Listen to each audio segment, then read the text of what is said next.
Welcome in, fellow Potterheads.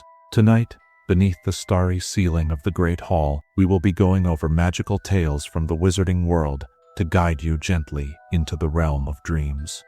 Before we disappear behind the veil of dreams, take a moment to cast your support spell, tap the like button, and join our magical community by subscribing. Also, I'm curious what time it is in your corner of the wizarding world. Whether you're watching from California, Hogsmeade, or London, share your location in the comments below. Your participation will be greatly appreciated and helps our magical community grow stronger. Now, the time for incantations has passed. Dim your lights, find your most comfortable position, and prepare to be transported to the world of witchcraft and wizardry as we begin tonight's magical tales. Chapter 1. The Magical Theory of Priori Incantatem. Let's start the story with one of the most enchanting and mysterious phenomena in the wizarding world, Priori Incantatem, the reverse spell effect. The wizarding world holds many secrets, intricate magical theories that have developed over centuries of study and observation. Among these, few are as rare and fascinating as Priori Incantatem. Picture yourself in the depths of the Department of Mysteries, where researchers in flowing gray robes speak in hushed tones about this magical anomaly that happens so rarely that many wizards live their entire lives without witnessing it. Priori Incantatem. The words themselves carry a certain weight when spoken aloud. The term originates from ancient Latin, roughly translating to prior incantation, a fitting name for a phenomenon that forces wands to reveal spells they have previously performed. The theory was first documented in the early medieval period, when a wizard named Hereward the Vigilant observed two brothers dueling with wands containing heartstrings from the same dragon. The foundational principles of this magical theory rest upon the nature of wands themselves.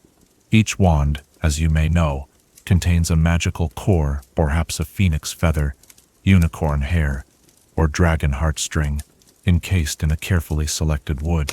These cores retain memories, impressions of the magic they have channeled. When two wands share a core from the exact same magical creature, what wandmakers call brother wands, they possess a profound connection that transcends their physical separation. Imagine two streams that have diverged from the same source, flowing separately across the landscape, only to recognize one another when they unexpectedly converge. The magical resonance between brother wands creates a similar recognition, a harmony that prevents them from working properly against each other. The Department of Magical Theoretical Research has identified 3 essential conditions necessary for Priori Incantatem to occur. First, the wands must contain core material from the identical magical creature. Second, these brother wands must be forced to duel against one another. And third, the wielders must possess sufficient magical power to sustain the connection that forms. When these conditions align, something truly remarkable happens. Instead of one spell overpowering the other, the wands connect through a beam of golden light. The stream between the wands splits into 1,000 more beams, creating a golden dome-like cage around the duelists. The air fills with the sound of phoenix song, a haunting, otherworldly melody that seems to come from the magic itself.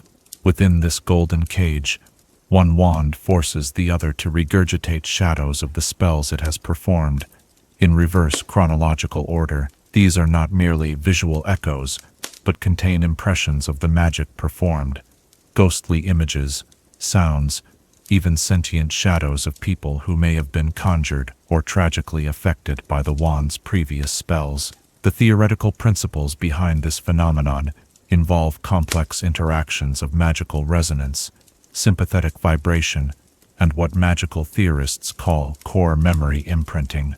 When brother wands meet in conflict, their shared origin creates a magical paradox. Rather than allowing one to dominate the other, which would be, in essence, self-defeat, the wands enter a state of magical equilibrium, where their shared magical signature overwhelms their current instructions. In the soft glow of evening candlelight, ancient texts in the Hogwarts library describe historical accounts of Priori Incantatem occurring throughout the centuries. One account from 1379 tells of twin sisters whose identical wands formed golden light when they practiced dueling, revealing recent cooking spells and household charms. A more dramatic case in 1612 involved two wizards from the same village who unknowingly purchased wands with cores from the same unicorn, leading to a spectacular display during a heated argument over property boundaries. Wand makers have long been fascinated by this phenomenon.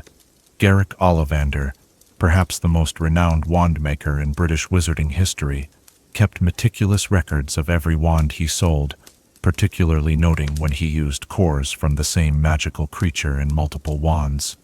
His notes reveal a deep understanding of the responsibility this entailed, knowing that somewhere in the future, these wands might recognize their brother.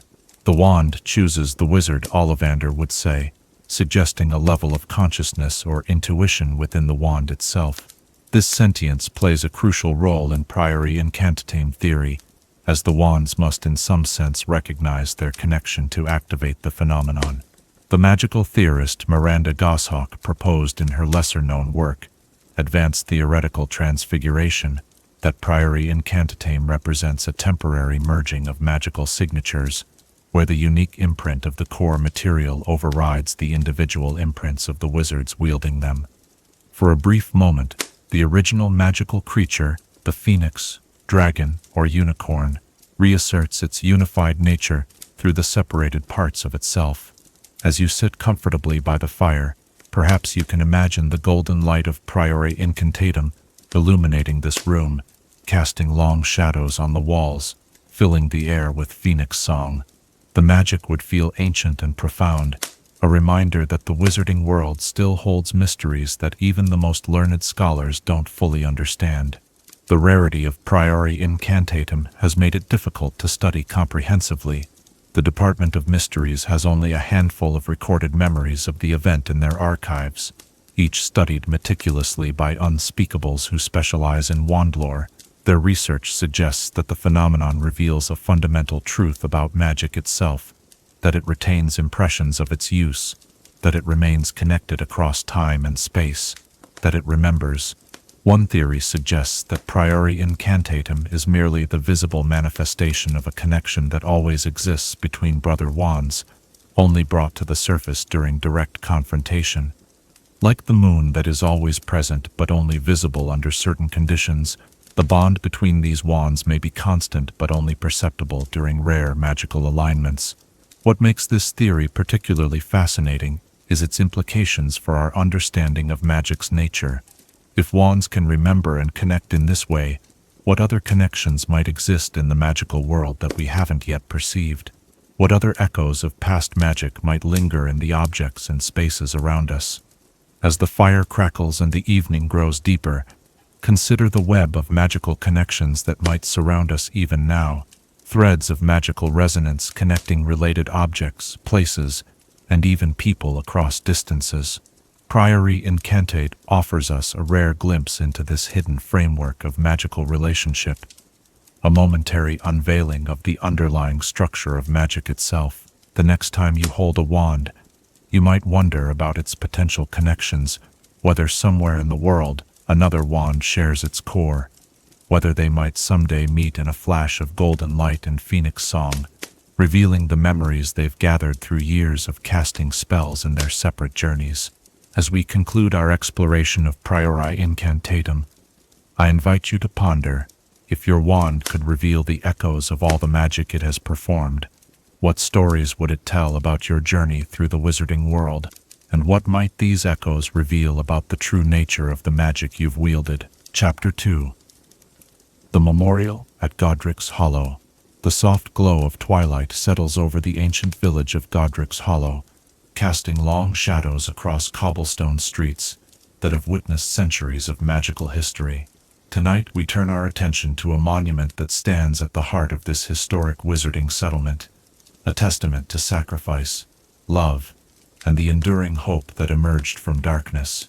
Godric's Hollow, named for Godric Gryffindor himself, has long been a haven for magical families seeking peaceful coexistence with their Muggle neighbors.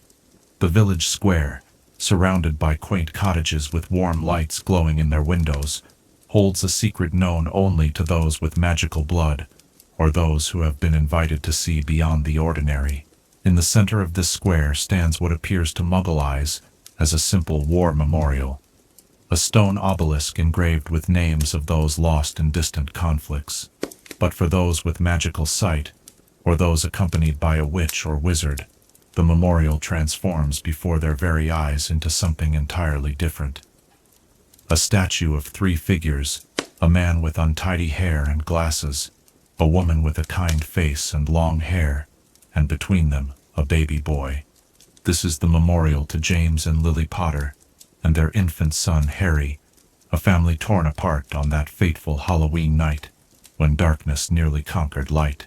Created in the months following Voldemort's first defeat, the memorial stands as a physical reminder of the price paid for the temporary peace that followed.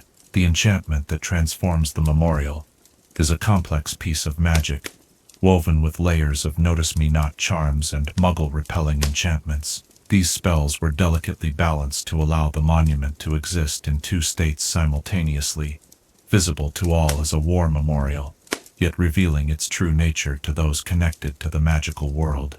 The creation of the memorial was not without controversy. In the wake of Voldemort's fall, the Ministry of Magic was focused on containment and secrecy, repairing the damage done during the war, and modifying Muggle memories where necessary. Many within the ministry argued against establishing such a prominent magical landmark in a mixed village, fearing it might draw unwanted attention. But others, including several prominent members of the Wizengamot who had lost family members to Voldemort's reign of terror, insisted that the sacrifice of the Potters deserved recognition. After months of debate, the memorial was commissioned under the supervision of a specialized branch of the Department of Magical Buildings and Monuments. The creation of the statue was entrusted to a reclusive magical sculptor named Eleanor Gamp, a descendant of one of the sacred 28 wizarding families who had made a name for herself creating moving sculptures for wizarding gardens and governmental buildings. Though she had never met the Potters in life, she worked from magical photographs and memories donated by those who knew them, capturing not just their likeness but something of their essence as well. If you were to visit the memorial at different times of day, you might notice subtle changes in the expressions of the sculpted figures. In the gentle light of dawn, James Potter's face bears a look of determination and courage. As evening approaches, Lily's expression becomes more pronounced in its fierce protectiveness as she gazes down at her son. These are not the obvious movements of enchanted armor or the portraits that hang in Hogwarts halls, but subtle shifts that might be missed if one weren't looking carefully. The magic woven into the stone runs deeper than mere aesthetics. Those sensitive to magical currents report feeling a profound sense of peace when standing before the statue, particularly on the anniversary of that Halloween night.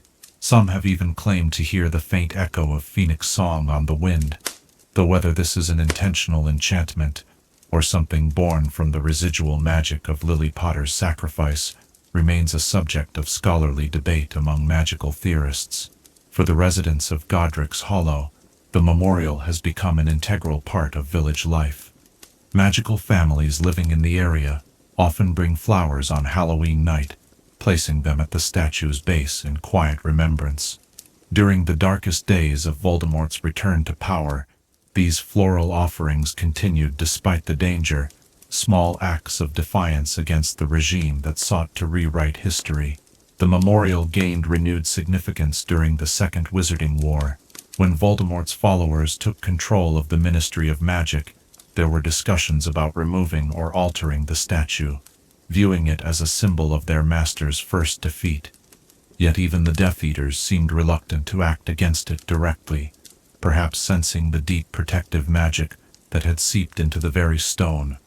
Over years of remembrance and respect, visitors to Godric's Hollow today often report feeling as though they're being watched when standing before the memorial. Magical security experts suggest this sensation comes from subtle detection wards, added layer by layer over the years as different witches and wizards contributed their own protective enchantments.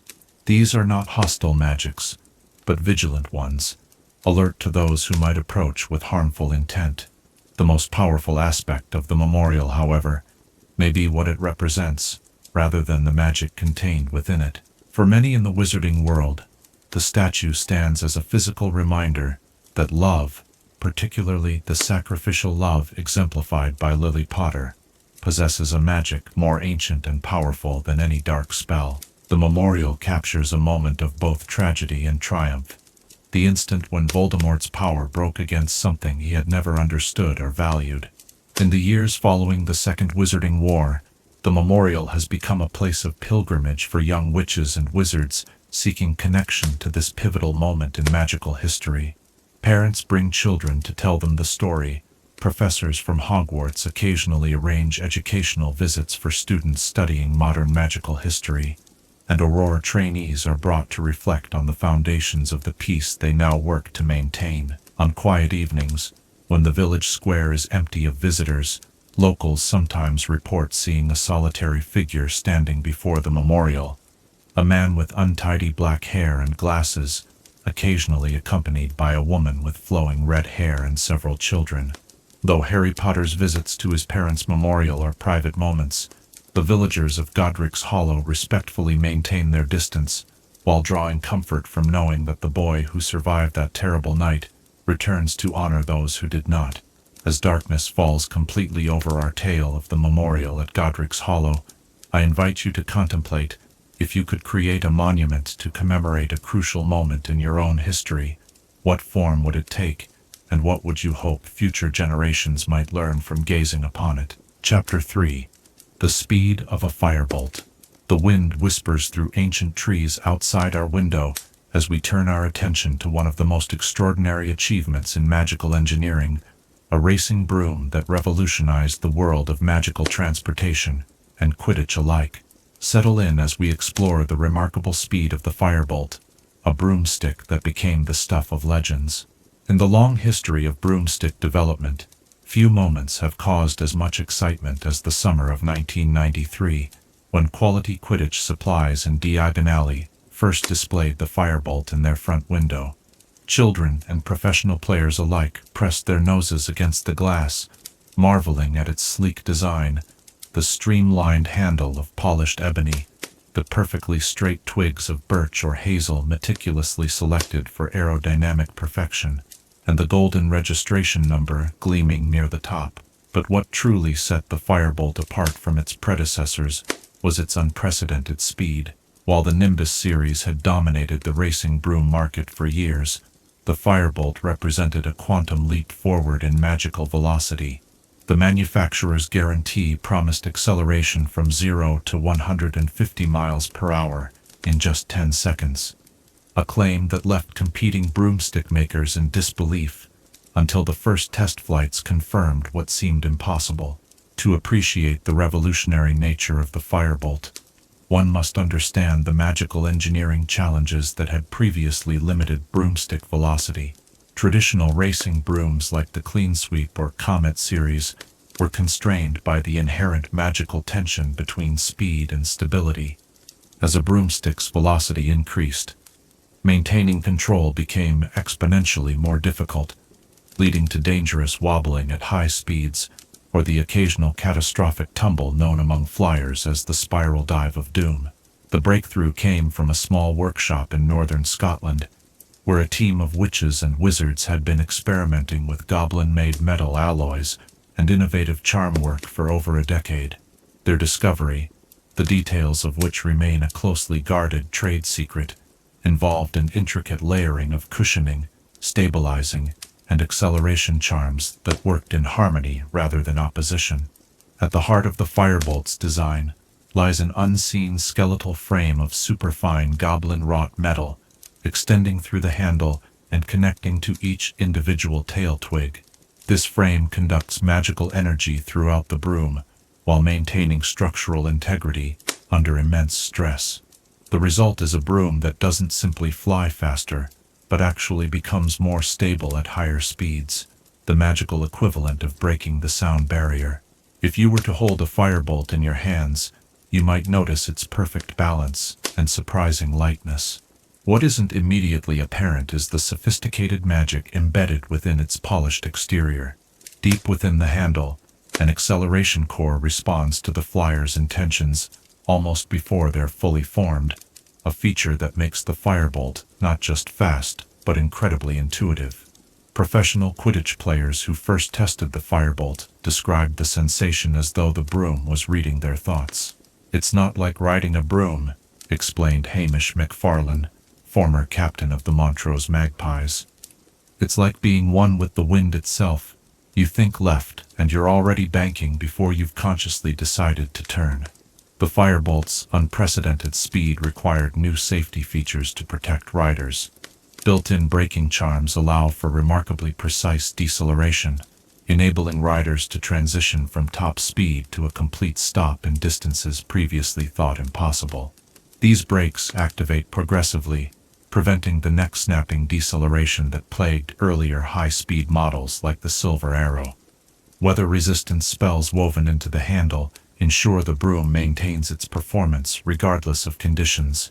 While lesser brooms might waver in crosswinds or lose maneuverability in heavy rain, the firebolt cuts through adverse weather with minimal loss of speed or control.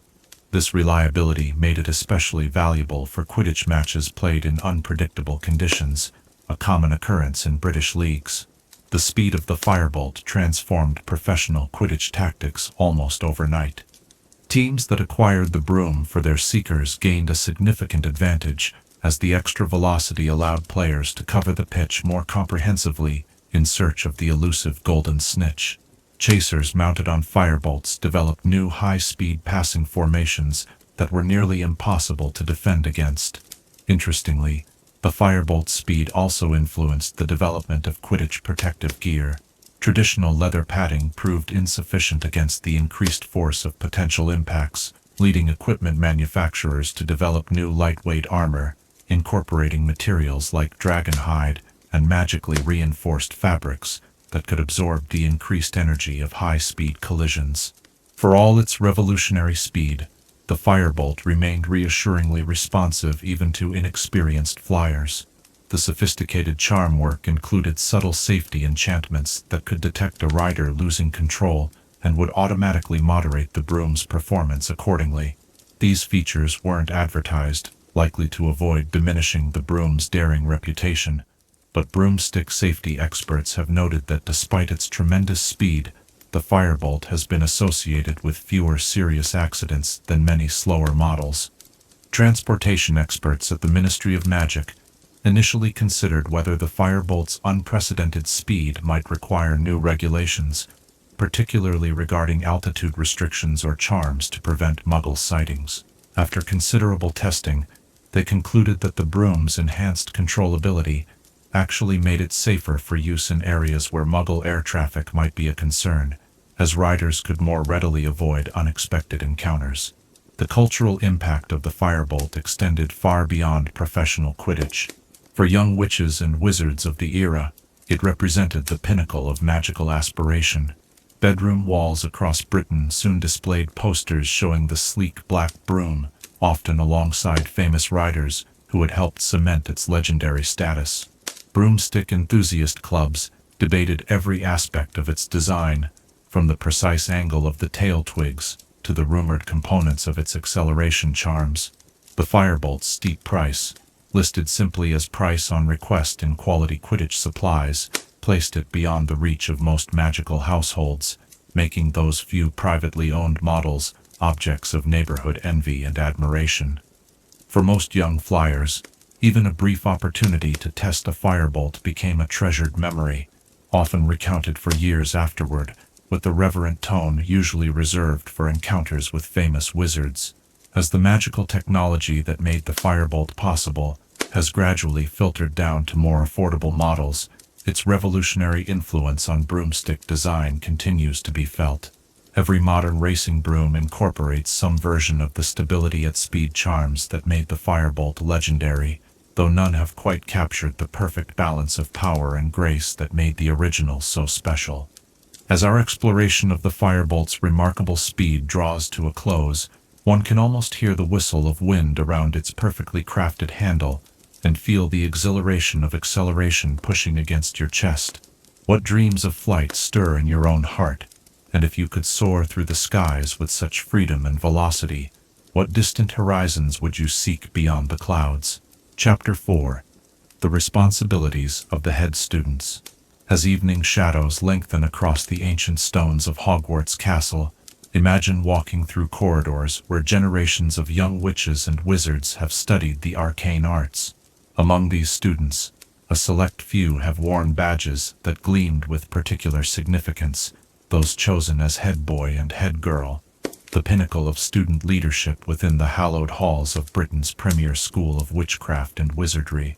The tradition of appointing head students at Hogwarts dates back nearly to the founding of the school itself. Historical records in the Hogwarts archives suggest that Godric Gryffindor first proposed the creation of student leaders to serve as intermediaries between the faculty and their peers. Though initially resistant to the idea, Salazar Slytherin eventually conceded that students might sometimes listen more readily to their fellows than to professors, particularly in matters of minor rule infractions and dormitory disputes. The selection process for these coveted positions has evolved over the centuries, but remains shrouded in a degree of mystery.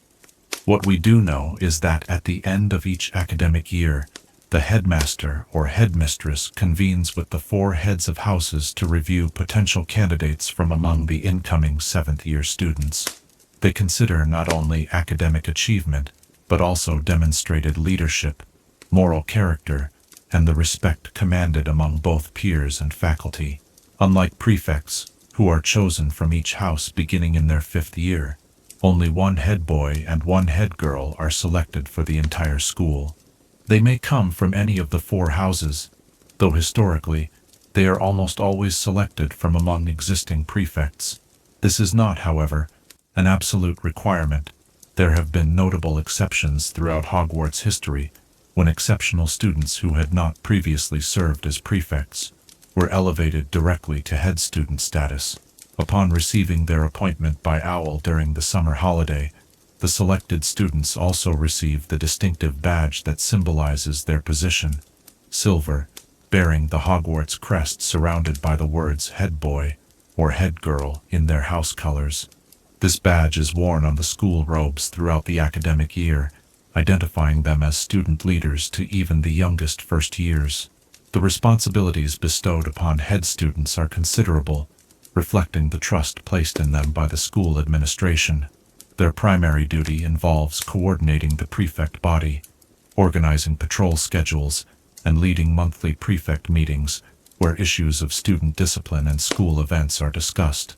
These meetings typically take place in the prefect's carriage on the Hogwarts Express at the beginning of term, and in the prefect's meeting room, a seldom-mentioned chamber on the 5th floor, thereafter.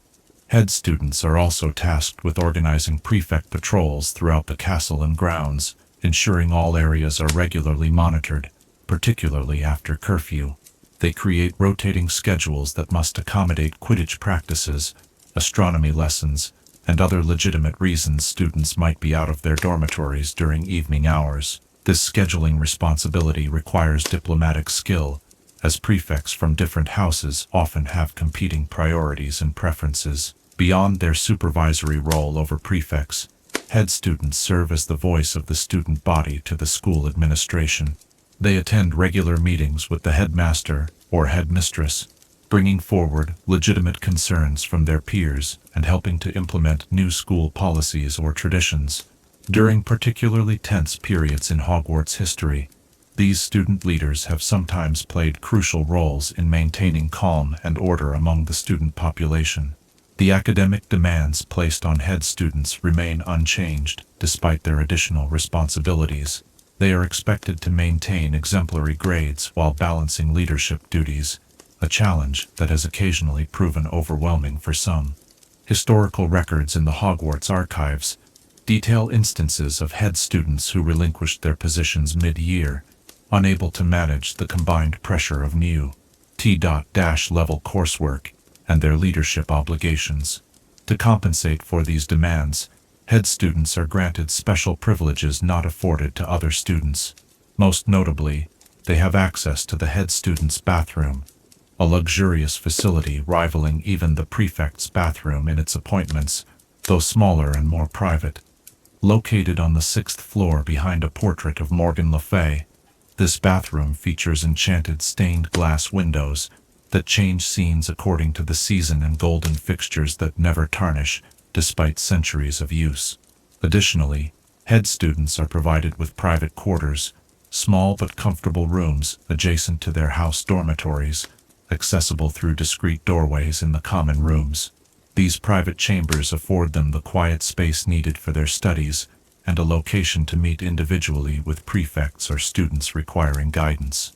The rooms are traditionally decorated in house colors, but maintain certain consistent features, including a desk, bookshelf, and comfortable reading chair, beside a perpetually warm fireplace. The position carries significant weight in a young witch or wizard's future beyond Hogwarts. Former head students often find doors opening more readily in their chosen careers, particularly in ministry positions where leadership experience is highly valued. The Department of Magical Law Enforcement, the Department of International Magical Cooperation, and the Department of Magical Education all look favorably upon applicants who have demonstrated the responsibility and diplomatic skill required of Hogwarts head students.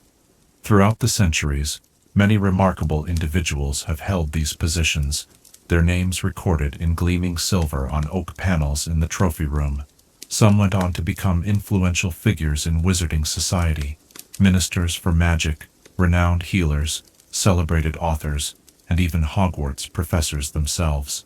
The shared experience of having served as head student creates a subtle bond among these diverse individuals, a quiet acknowledgement of having once borne the same responsibilities, despite the different paths their lives ultimately took. The role is not without its challenges.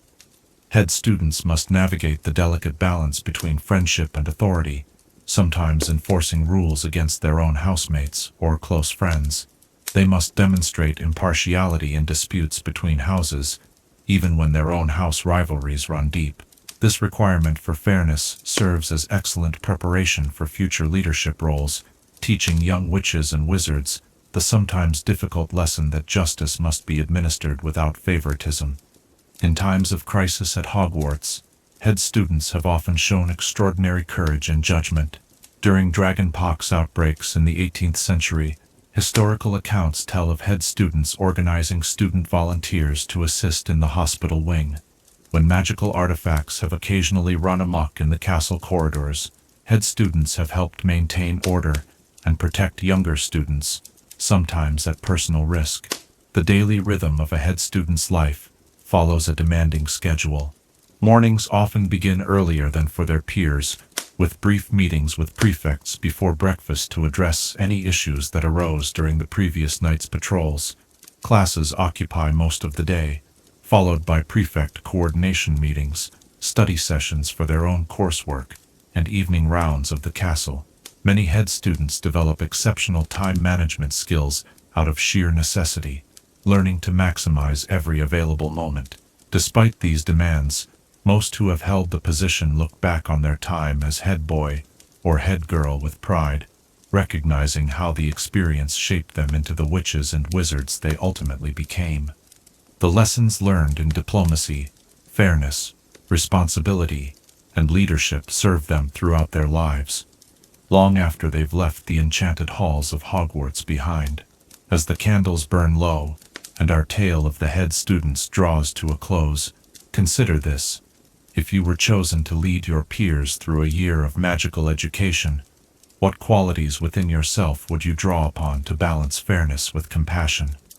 And how might the weight of such responsibility transform your understanding of both leadership and yourself? Chapter 5. The Care of Madame Pomfrey. The gentle glow of enchanted lamps casts soft shadows along the white stone walls of the hospital wing, where for generations students have found healing under the watchful eye of one of Hogwarts' most essential yet often overlooked guardians. Tonight, we turn our attention to the remarkable witch who has mended countless broken bones, reversed unfortunate transfiguration accidents, and nursed victims of everything from Quidditch injuries to magical maladies, Madame Poppy Pomfrey. the devoted matron of Hogwarts School of Witchcraft and Wizardry. Long before she became the stalwart guardian of student health, young Poppy Pomfrey showed an exceptional aptitude for healing magic during her own education at Hogwarts.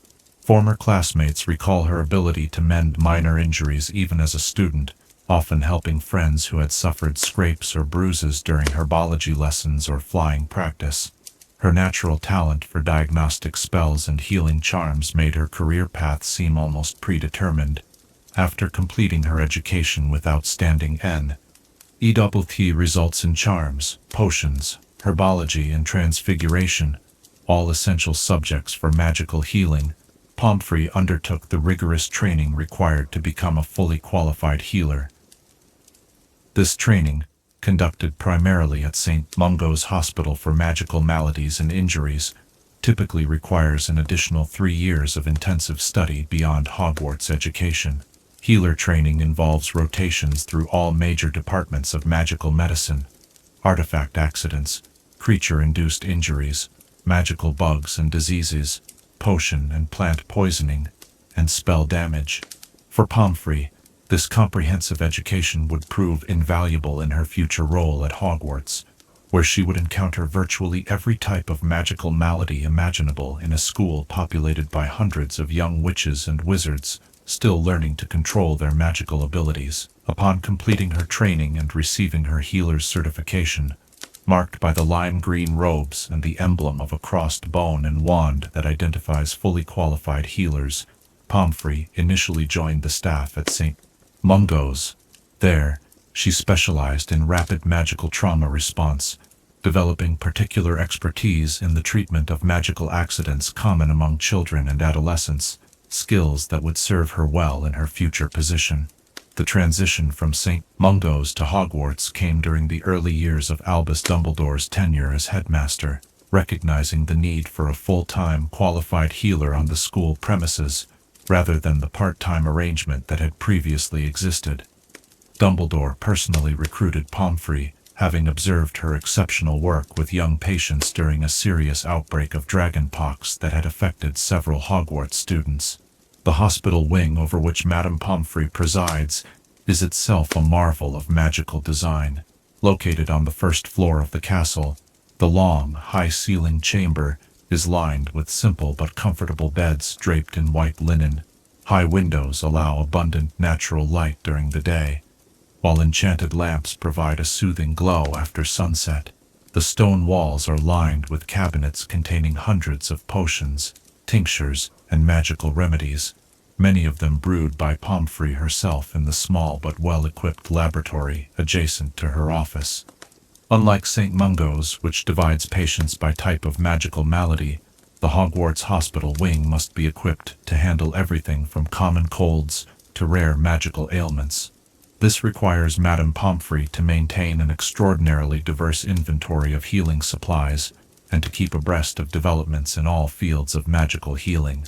Her personal library of medical texts is said to rival that of many St. Mungo's departments, and she maintains regular correspondence with specialists throughout the wizarding world. A typical day for Madame Pomfrey begins before dawn, with the preparation of fresh batches of common remedies like pepper-up potion for colds, calming draught for anxiety, and various healing salves for minor injuries. She then conducts morning rounds, checking on any overnight patients before breakfast. Throughout the day, she remains on call for emergencies while attending to scheduled visits for everything from headache relief to long-term treatment of more serious conditions. The scope of maladies she treats is remarkably diverse. Common Quidditch injuries include broken bones, concussions, and occasionally more serious trauma from falls or bludger impacts. Transfiguration accidents might result in partial human-to-animal transformations requiring complex reversal spells. Potions gone awry can cause everything from minor skin discolorations to dangerous internal effects, requiring immediate intervention.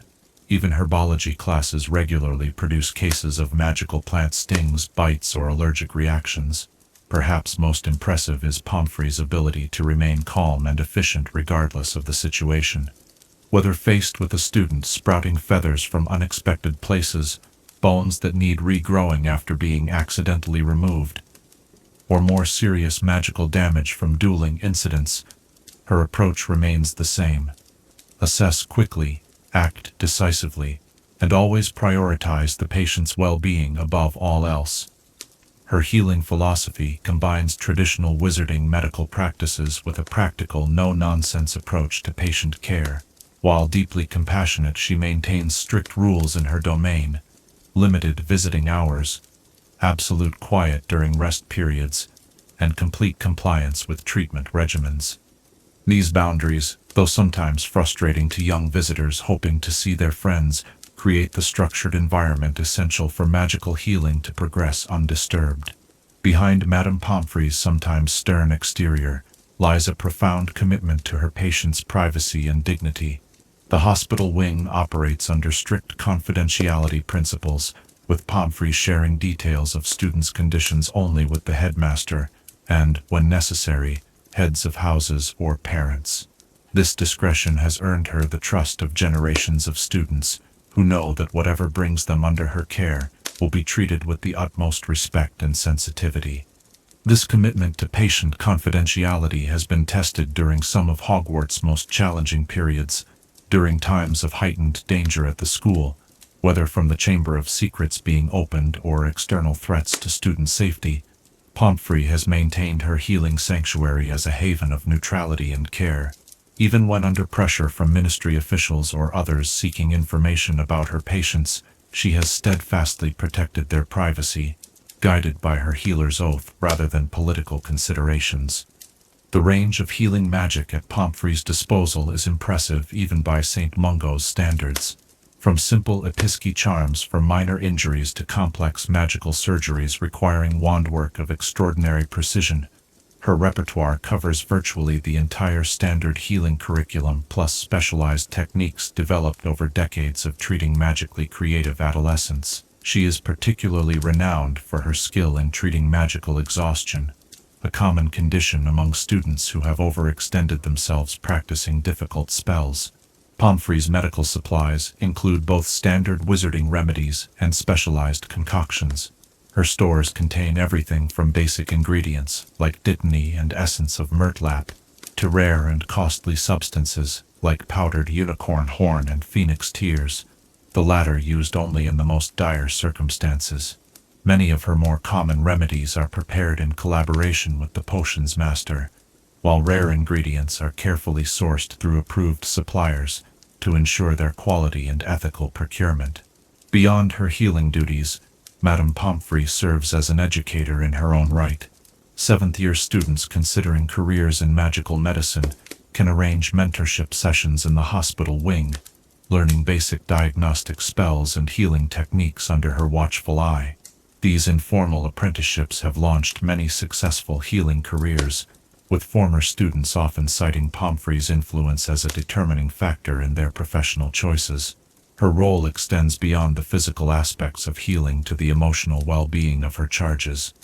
Recognizing that magical healing requires addressing both body and spirit, this holistic approach to care reflects the integration of physical and magical elements that characterizes the most effective healing traditions in the wizarding world. Throughout her long tenure at Hogwarts, Madame Pomfrey has witnessed the passage of multiple generations through her care, sometimes treating the children and even grandchildren of former patients. This continuity has given her a unique perspective on the school's history and the evolving challenges faced by its students. While maintaining appropriate professional distance, she takes quiet pride in watching former patients grow from the frightened first years, who once came to her with homesickness-induced stomachaches, into confident young witches and wizards, preparing to enter the wider wizarding world. As the castle grows quiet, and the lamps in the hospital wing dim for the night, one can imagine Madame Pomfrey making one final round, checking temperatures with a touch of her hand to each forehead, adjusting blankets, and ensuring healing potions are within easy reach of those who might need them during the night. Her unwavering dedication forms an essential foundation of safety within Hogwarts' ancient walls, a promise that whatever magical mishaps may occur, skilled and compassionate care awaits those in need.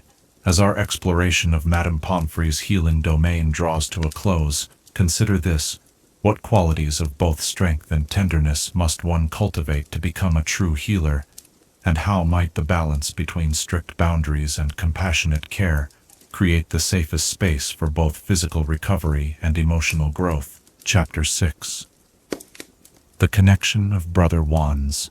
As twilight deepens and shadows grow long across our room, let us delve into one of Wandlore's most fascinating mysteries, the rare and powerful connection that exists between brother wands, like twins separated at birth, who recognize something of themselves in each other when they meet. Wands sharing a core from the same magical creature possess a unique bond that has shaped crucial moments in wizarding history. In the quiet back room of Ollivander's shop in Diagon Alley, where dust motes dance in slanted beams of sunlight, wand makers have long understood that no two wands are precisely alike. Yet some share a profound connection that transcends their physical separation. Brother wands, containing core material harvested from the same magical creature. The three supreme core materials used by Garrick Ollivander: phoenix feather, dragon heartstring, and unicorn hair, each possess distinct qualities that influence the nature of the wands they power. When multiple cores come from the same individual creature, the resulting wands share a magical signature as unique as a fingerprint. This creates a connection that wand makers throughout history have observed with both fascination and caution. Phoenix feather cores are particularly noteworthy in this regard. The phoenix, with its cycles of rebirth and remarkable healing powers, produces feathers of extraordinary magical potency. A single phoenix may donate only a handful of feathers for wand making throughout its long life, making brother wands with phoenix feather cores exceedingly rare. Each feather retains something of the phoenix's essential nature, its independence, its capacity for rebirth, and its fundamental resistance to dark magic. When a wand maker creates two or more wands using feathers from the same phoenix, those wands become magically linked in ways that extend beyond mere similarity. They recognize each other on a fundamental level, like distant echoes of the same original song. This recognition manifests most dramatically when such wands are forced into direct magical conflict with one another. Dragon heartstring wands similarly retain a connection when cores come from the same dragon, though the manifestation differs somewhat from phoenix feather cores.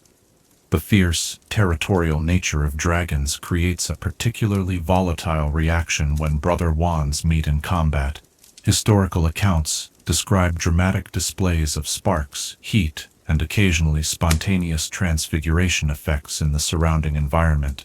Unicorn hair cores from the same donor create perhaps the subtlest connection among brother wands.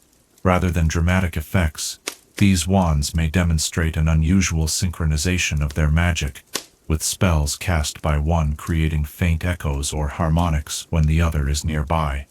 Wand makers have noted that unicorn brother wands often perform most optimally in complementary rather than competitive magical environments. The phenomenon of brother wands has been documented in wand lore treatises for centuries, though comprehensive understanding remains elusive due to the rarity of such pairings. Wand makers typically avoid creating brother wands intentionally, not out of concern for any inherent danger, but because they believe each wand should possess its own unique character and destiny. Garrick Ollivander, widely regarded as Britain's finest wand maker of the modern era, maintained meticulous records of every wand he crafted, including detailed information about core materials and their sources. These records allowed him to identify brother wands even decades after their creation, tracing their lineage back to specific magical creatures who had donated materials for multiple wands. The most dramatic manifestation of brother wand connection occurs during direct magical confrontation. When brother wands are forced to duel against one another, they may refuse to function properly against their counterpart. This phenomenon, known as Priori Incantatem, or the reverse spell effect, creates a unique magical circumstance wherein neither wand can fully overcome the other due to their shared origin. During Priori Incantatem, the brother wands connect through a beam of golden light, which then splinters into a dome-like cage surrounding the duelists. Within this golden web, one wand may force the other to regurgitate echoes of spells it has previously cast, in reverse chronological order.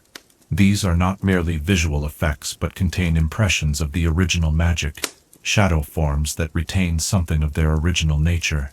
The magical theory explaining this connection involves complex principles of sympathetic resonance, just as striking one tuning fork will cause another of the same frequency to vibrate even at a distance. Brother wands maintain a magical harmony that transcends physical separation. The core material, be it phoenix feather, dragon heartstring, or unicorn hair, retains a magical signature linking it eternally to other materials from the same source. This connection cannot be severed by any known magical means. Attempts to magically disguise or suppress a wand's core signature have invariably failed, suggesting that this magical relationship operates at a level more fundamental than conventional spellwork can influence. Some wand lore scholars propose that it represents a manifestation of the underlying structure of magic itself, the web of connections that exists beneath the surface of all magical phenomena. Wand makers have observed that brother wands often choose wizards or witches with complementary or contrasting destinies. This has led to speculation about whether the wands themselves possess some form of foresight, or whether this represents another layer of the complex relationship between wand, core, and wizard. Garrick Ollivander himself was famously cryptic on this subject, noting only that the wand chooses the wizard, and that such choices were not random but reflected deeper patterns within magic itself. The relationship between brother wands and their owners adds another dimension of complexity.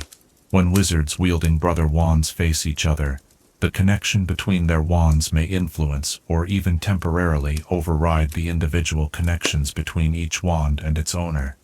This creates a triangular relationship wherein the brother wands recognize each other while simultaneously maintaining loyalty to their respective wizards, a magical conflict of interest that produces unpredictable effects. Some wand makers believe that brother wands, if used cooperatively rather than competitively, might demonstrate unique capabilities for complementary magic. Historical records from the medieval period describe brother wands being used by wizard twins to perform complex healing rituals that neither could accomplish alone. Similarly, ancient accounts from Eastern wand-making traditions suggest that brother wands wielded by harmonious partners could create protective enchantments of unusual durability.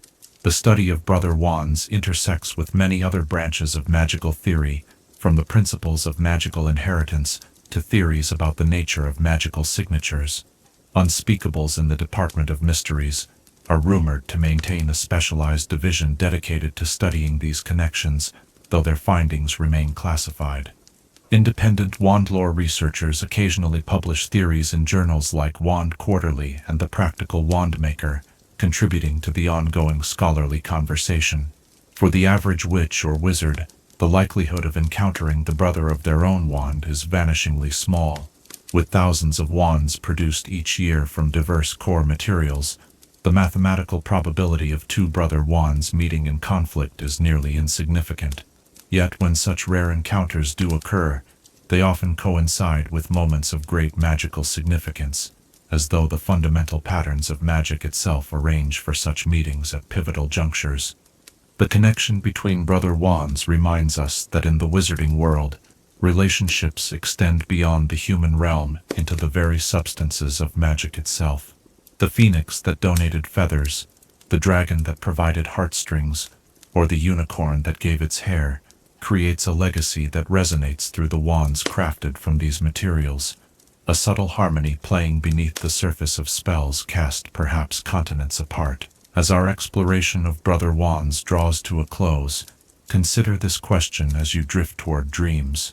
What unseen connections might exist between the magical objects in your life, and how might these hidden harmonies influence your path through the wizarding world in ways you have yet to discover? Chapter 7. The Graves of James and Lily Potter. The winter stars shine with particular clarity over the small village of Godric's Hollow tonight, their light reflecting off the blanket of snow that covers the ancient churchyard, where generations of magical families have found their final rest. Among these eternal sleepers are two, whose sacrifice changed the course of wizarding history: James and Lily Potter, whose shared grave has become both a place of pilgrimage and a symbol of love's enduring power against the darkest of magics. The journey to find the Potter's final resting place takes one through the heart of Godric's Hollow, past cottages with smoke curling from chimneys and windows glowing with warm light. The village church stands at the center, its steeple reaching toward the night sky, its small cemetery enclosed by a low stone wall worn smooth by centuries of weather and reverent hands. In this churchyard, beneath an ancient yew tree that has stood sentinel for nearly a millennium, lies a simple headstone of white marble. Unlike the weathered gray stones surrounding it, this memorial retains a pristine quality despite the years that have passed since its placement. Some attribute this enduring brightness to subtle preservation charms woven into the stone by those who created it. Others suggest that the powerful protective magic that surrounded the Potters in life continues to manifest in small ways even after death. The inscription on the headstone is elegantly simple: James Potter, born the 27th of March 1960, died the 31st of October 1981. Lily Potter, born the 30th of January 1960, died the 31st of October 1981. Below these dates appears the poignant quotation: "The last enemy that shall be destroyed is death." This biblical passage, while appearing ironic on the grave of a couple who died so young, speaks to the wizarding understanding of death, not as an end but as another journey, and perhaps more significantly, to the love that transcends even mortality's boundary.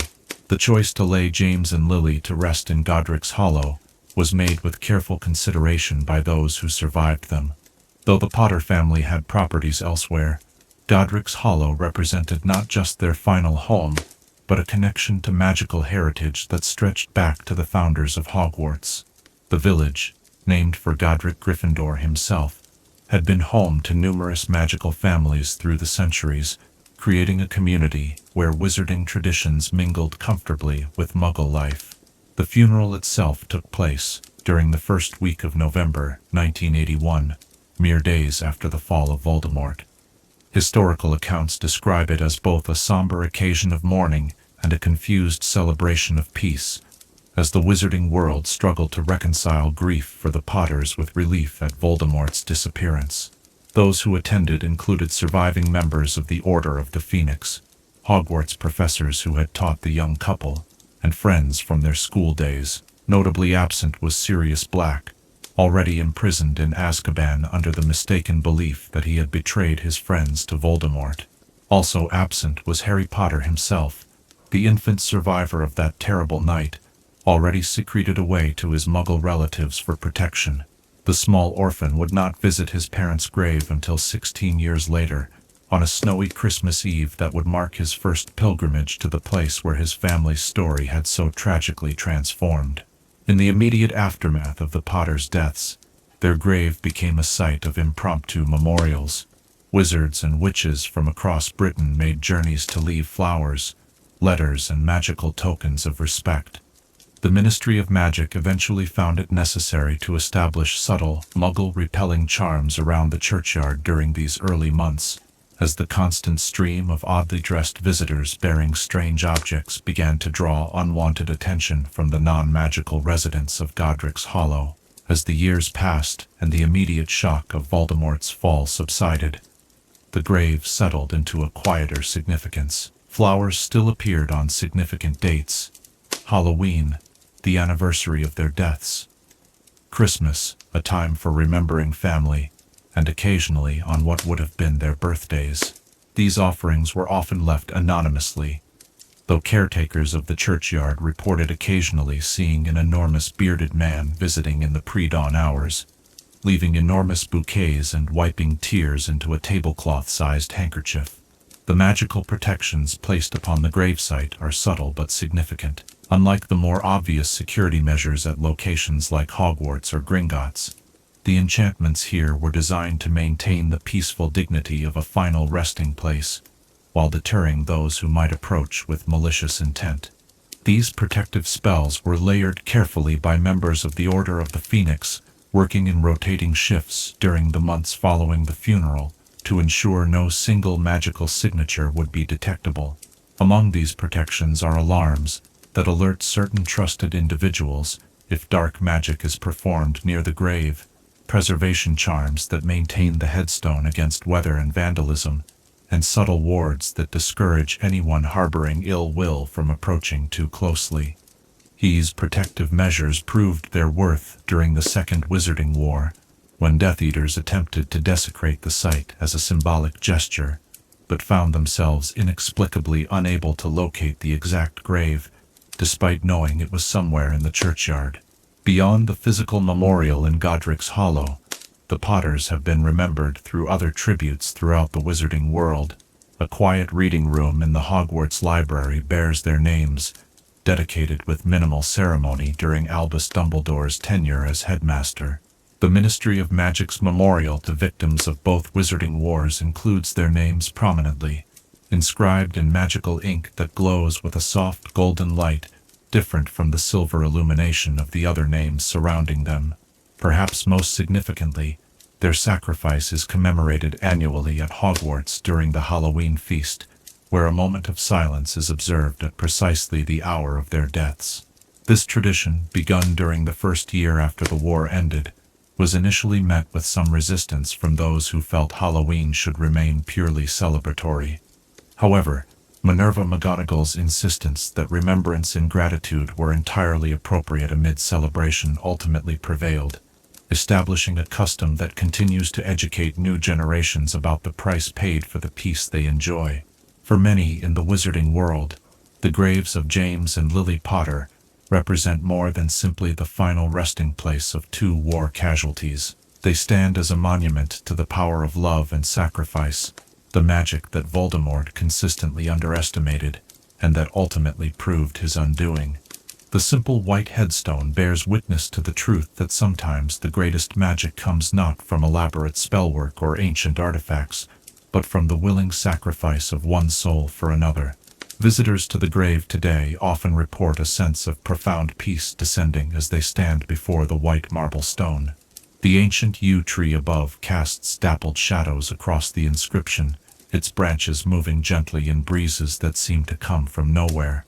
Some claim to hear faint echoes of Phoenix song on these winds, though whether this is an enchantment left by Dumbledore, or simply the power of imagination remains unknown. What cannot be disputed is the enduring legacy left by the young couple who rest beneath the marble stone. Their lives, though tragically brief, created ripples that continued to shape the wizarding world for decades after their passing. Their love, powerful enough to leave a protective imprint on their son that even the darkest wizard of the age could not overcome, stands as testament to magic's deepest mysteries and greatest strengths. In winter, when snow covers the churchyard in a blanket of pristine white, the grave seems to glow with an inner light, visible even in the darkest hours of night. Local magical residents speak of it as a beacon, not merely in the literal sense of its luminous marble, but as a symbol of hope and of love's enduring power against the darkness that threatens to engulf us all. As our contemplation of the Potter's final resting place draws to a close, consider this: if our deepest magic resides not in spells or potions, but in our capacity for love and sacrifice, what imprint might your own heart leave behind on those whose lives you touch? And how might that magic continue to protect and guide them long after your physical presence has faded? Chapter 8. The Creation of the Golden Snitch. Golden light flickers across the room as the fire settles into glowing embers, not unlike the elusive gleam of the smallest and most valuable ball in Quidditch, the Golden Snitch. Tonight we shall explore the fascinating history of this remarkable magical object, from its surprising origins to the intricate craftsmanship that goes into creating each one. The story of the Golden Snitch begins not with a ball at all, but with a bird, the Golden Snitchet. This small, round-bodied bird, with its jewel-like eyes and remarkably agile wings, was once native to northern Europe, where its extraordinary speed and maneuverability made it nearly impossible to catch. No larger than a walnut, with feathers of brilliant gold and rotating wings that allowed it to change direction with astonishing precision, the Snidget could accelerate from rest to remarkable speeds in mere seconds. In the early days of Quidditch, around the mid-13th century, the game was markedly different from the version played today. The original form included just the quaffle and the bludgers, with chasers scoring points and beaters defending their teammates.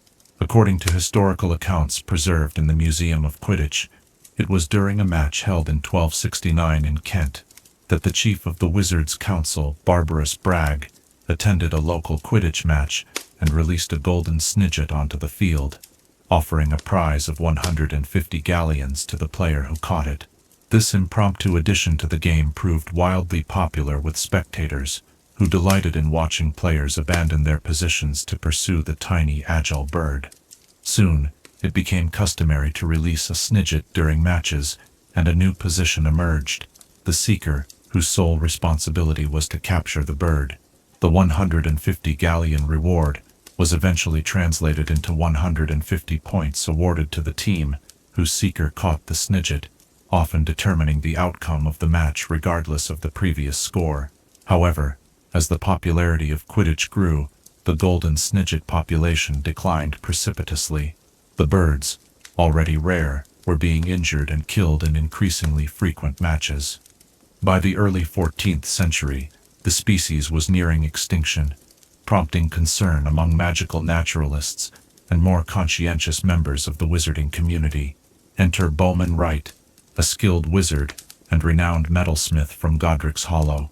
Around 1325, recognizing the ethical problems with using a living creature in sporting matches, Wright set out to create a substitute that could replicate the Snidget's speed, size, and challenging flight patterns without endangering the species. The workshop where Wright conducted his experiments still stands in Godric's Hollow, though it has long since been converted into a private residence. Historical accounts describe it as a modest stone building with an unusually tall chimney, necessary for the magical metallurgical processes Wright pioneered. Inside this unassuming structure, Wright combined his extraordinary knowledge of both magical creatures and metal enchantment to create what would become one of the most iconic objects in wizarding sports. The process of creating the first golden snitch required Wright to study Snidgets extensively, observing their flight patterns and physical characteristics. He constructed a metal ball precisely the same size and weight as the bird, then faced the more challenging task of enchanting it to mimic the Snidget's remarkable flight capabilities. The breakthrough came when Wright discovered a way to imbue the metal sphere with an independent form of consciousness, not true sentience, but a sophisticated magical algorithm that could make the ball unpredictable and responsive to its environment. The first golden snitches were crafted from solid gold, but Wright quickly discovered that pure gold was too soft for the rigors of Quidditch matches. His revised design used a gold alloy for the outer shell, reinforced with internal enchantments to prevent damage from weather, collisions, or handling. The signature wings, designed to mimic the rotational capabilities of Snidget wings, were crafted from goblin-wrought silver, known for its durability and magical receptivity. The introduction of Wright's creation to official Quidditch matches met with initial skepticism from traditionalists, but the advantages quickly became apparent. The golden snitch was just as challenging to catch as a Snidget, but could be used repeatedly without ethical concerns. By 1368, the International Confederation of Wizards Quidditch Committee had officially banned the use of golden Snidgets in matches and standardized the snitch as the official third ball of Quidditch. Modern snitch production remains one of the most specialized forms of magical craftsmanship. Today, professional snitches are manufactured primarily at a closely guarded workshop in Lancashire, England, where the secrets of their creation have been passed down through generations of magical artisans.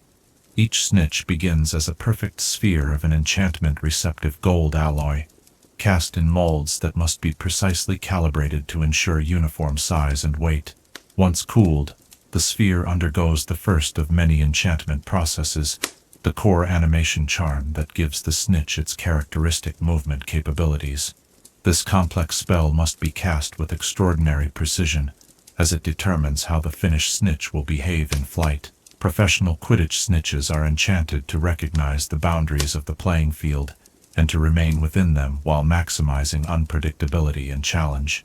The wings, created separately from thin sheets of alloyed silver, undergo their own specialized enchantment process. Each wing is stamped from a single sheet, then enchanted with movement spells that allow the independent rotation and flutter characteristic of snitch flight.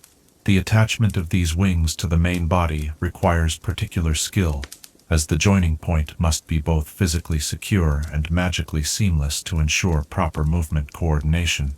Perhaps the most fascinating aspect of professional snitches is their flesh memory, an advanced enchantment added in the final stages of creation.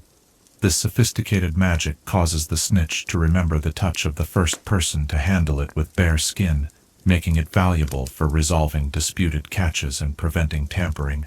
In professional matches, the referee wears gloves when releasing the snitch precisely to avoid triggering this memory prematurely. For international and championship matches, snitches undergo additional enchantments to enhance their performance.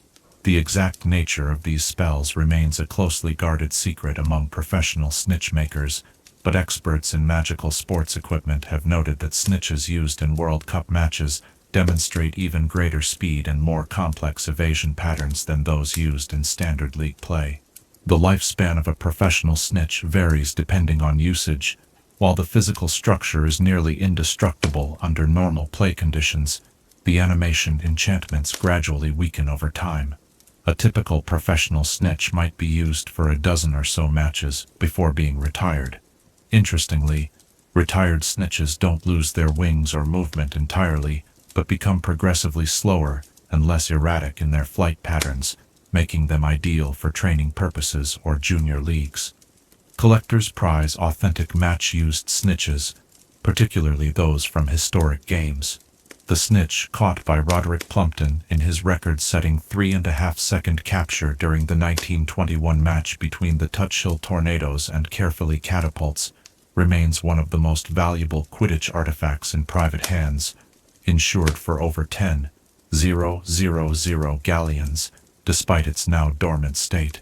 For young witches and wizards who cannot yet afford professional equipment, toy manufacturers produce recreational snitches with limited flight capabilities and considerably less speed. These practice snitches are enchanted to remain within a smaller area and move more predictably, allowing novice seekers to develop their tracking and catching skills before facing the challenge of a professional grade ball. The creation of the Golden Snitch represents one of magical craftsmanship's greatest achievements, the successful replication of a living creature's abilities in an enchanted object. From Bowman Wright's workshop in Godric's Hollow to today's specialized manufacturing facilities, the evolution of the snitch demonstrates the wizarding community's capacity for innovation and ethical progress, preserving the excitement of competition while protecting a vulnerable magical species. As our exploration of the Golden Snitch draws to a close, consider this: what other wonders of magical craftsmanship might we take for granted in everyday wizarding life, and how might the ingenuity that transformed a threatened bird into a beloved sporting icon inspire us to find creative solutions to the challenges we face in our own world? Chapter 9. The Tradition of Hogsmeade Weekends. As autumn leaves drift past frosted window panes and the scent of wood smoke fills the air, let us wander down the winding path from Hogwarts Castle to explore a beloved tradition that has brightened the school lives of countless young witches and wizards. The cherished custom of Hogsmeade Weekends, when students escape the castle confines to explore Britain's only entirely magical village. The tradition of allowing Hogwarts students to visit Hogsmeade Village dates back nearly 4 centuries, though its implementation has evolved considerably over the years. Historical records in the Hogwarts archives suggest that the practice began around 1612, when Headmistress Heliotrope Wilkins first granted 7th-year students the privilege of visiting the village on certain designated weekends as a reward for their academic achievements and to prepare them for life beyond school walls. In those early days, Hogsmeade visits were considered part of a seventh year's practical education in wizarding society, rather than mere recreation. Students were expected to conduct themselves with the utmost decorum as representatives of Hogwarts, often assigned specific errands by their professors, purchasing rare ingredients for potions, cataloging magical plants growing in village gardens for herbology, or documenting the architectural enchantments of the village's oldest buildings for charms class. Over subsequent decades, the privilege gradually extended to sixth years as well, though they required written recommendations from at least 3 professors attesting to their maturity and trustworthiness.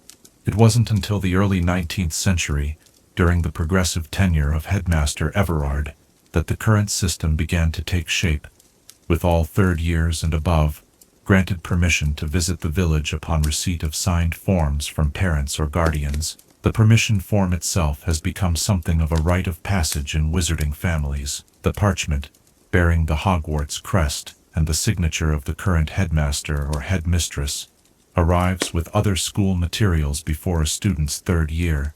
For many young witches and wizards, this seemingly mundane document represents the first formal acknowledgement of their growing independence, a tangible symbol that they are trusted to venture beyond the protective boundaries of the school grounds. The path connecting Hogwarts to Hogsmeade has witnessed countless student journeys throughout the centuries. The wide, gently winding trail begins at the school gates, flanked by winged boars atop stone pillars, and meanders approximately a mile through rolling countryside before reaching the village outskirts. In winter, this path is kept clear of snow through warming charms maintained by the school's caretaker, creating the curious sight of a snow-free ribbon cutting through otherwise pristine white fields. As students approach the village, the first building to come into view is typically the Hogsmeade station, where the Hogwarts Express arrives and departs at the beginning and end of each term. Beyond this lies the village proper, with its winding high street lined with shops and establishments that have become almost as familiar to students as the corridors of Hogwarts itself. The schedule of Hogsmeade weekends has remained fairly consistent in modern times, generally one Saturday per month throughout the school year, with occasional adjustments for special circumstances such as Quidditch matches or exceptional weather conditions. The dates are posted at the beginning of each term on house notice boards, immediately becoming the subject of excited discussion and planning among eligible students. For third years experiencing their first visits, the village holds an almost overwhelming charm. The entirely magical community offers freedoms unavailable at Hogwarts: the opportunity to shop independently, enjoy refreshments without the watchful eyes of professors, and explore a space that caters specifically to wizarding interests and tastes. Many former students recall their first glimpse of Hogsmeade's thatched cottages and shops with their distinctive wooden signs as a magical moment that remains vivid decades later. The experience of Hogsmeade weekends shifts subtly as students progress through their years at Hogwarts. For third years, the visits often involve giddy exploration of every shop and attraction, frequently in large, excitable groups. Examinations loom. Some students use the quieter corners of the Three Broomsticks or Madame Putafoot's tea shop for study sessions away from the castle's sometimes oppressive atmosphere. Seventh years, aware that their time at Hogwarts is drawing to a close, often approach these visits with a bittersweet appreciation, savoring familiar pleasures that will soon become nostalgic memories. The village itself has adapted to the rhythms of these student visits over generations. Shopkeepers stock special items in anticipation of Hogsmeade weekends, knowing that students arrive with pockets full of saved allowances and hearty appetites for sweets, jokes, and novelties.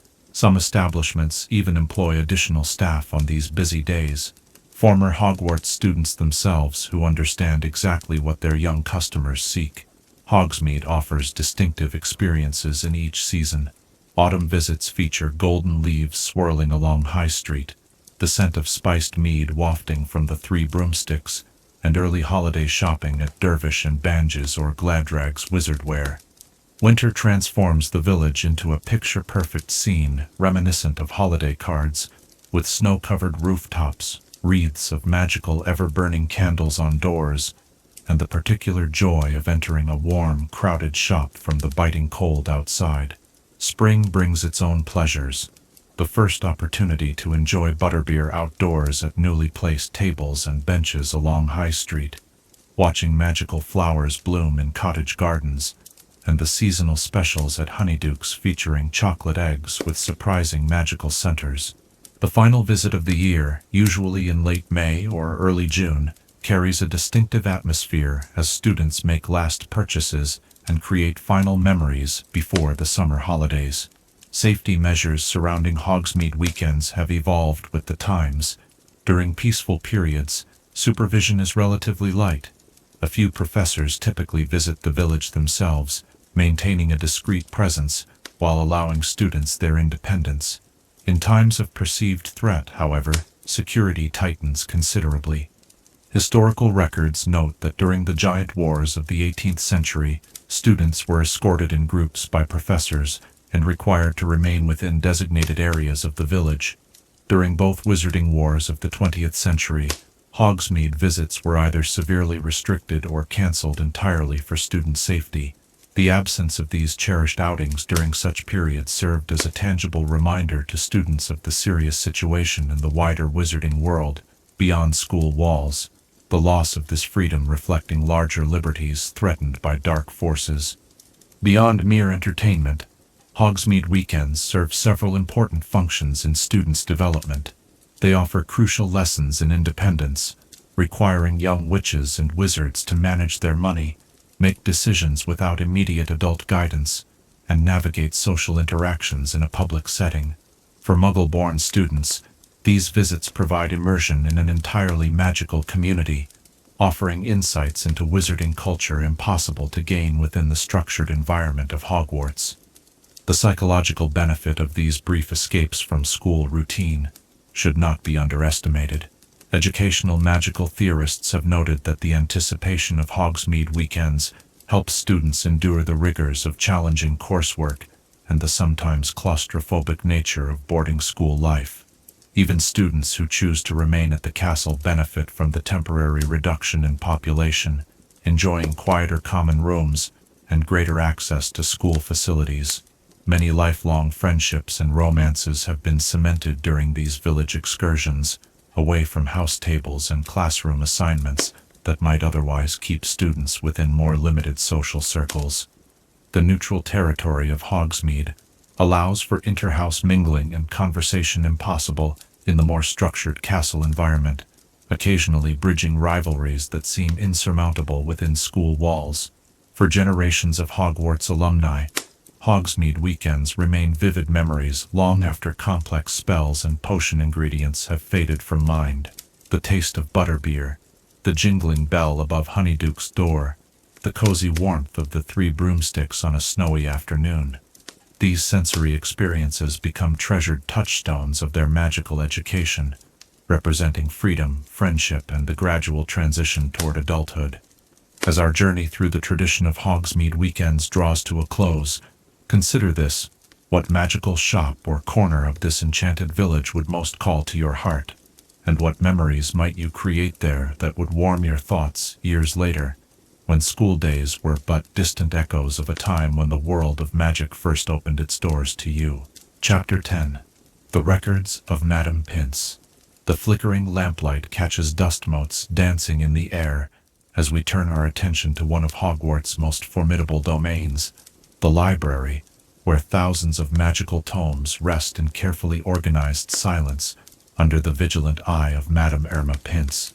Behind her stern demeanor and seemingly supernatural ability to detect mistreatment of books lies a complex system of magical cataloging and preservation that has protected the school's literary treasures for generations. The Hogwarts Library contains tens of thousands of books collected over the school's 1,000-year history, from contemporary magical textbooks to irreplaceable medieval manuscripts, from student-friendly spell collections to arcane volumes whose contents are restricted to the most advanced scholars. Managing this vast repository of magical knowledge requires organizational systems far more sophisticated than those found in Muggle libraries, and at the heart of these systems are the meticulous records maintained by Madame Pince. The foundation of the library's organizational system is the Grand Catalogue, not a physical book but a complex magical index that exists in multiple forms simultaneously. For Madame Pince herself, the catalogue appears as an enormous leather-bound tome on a pedestal near her desk, its pages magically adjusting to display whatever information she seeks. For students, however, the catalogue manifests as a series of smaller indexed volumes arranged by subject, each containing enchanted pages that update themselves when queried correctly. Unlike Muggle library catalogues organized solely by author and title, the Hogwarts catalogue incorporates additional magical dimensions. Books can be located by their magical properties, the specific spells they contain, or even the emotional state they might induce in readers. This multi-dimensional classification system, developed gradually over centuries, allows precise location of texts that might answer specific magical questions, rather than merely directing students to general subject areas. The actual process of cataloging a new acquisition to the library reveals much about Madame Pince's specialized magical skills. Each book undergoes a thorough examination using diagnostic spells that identify not only its content, but also any enchantments, curses, or magical properties it might possess. These findings are recorded using a special quill that transcribes directly into the Grand Catalogue, creating the book's official entry in the library's magical index. This entry includes far more than basic bibliographic information. The magical signature of the book is recorded, allowing Madame Pince to track its exact location within the library at any moment. Special notations indicate whether the volume requires specific handling procedures. Some ancient magical texts must be read under particular phases of the moon, others require protective gloves or specialized reading stands, and a few particularly temperamental volumes need to be soothed before their pages will consent to being turned. Perhaps the most impressive aspect of the library's record-keeping system is the enchanted tracking system that monitors the movement of every book. Once catalogued, each volume is imperceptibly marked with identification spells linked to the Grand Catalogue. These marks, invisible to all but the most discerning magical examination, allow Madame Pince to know instantly if a book is removed from its proper location, whether it has been checked out properly, or if it is being handled inappropriately.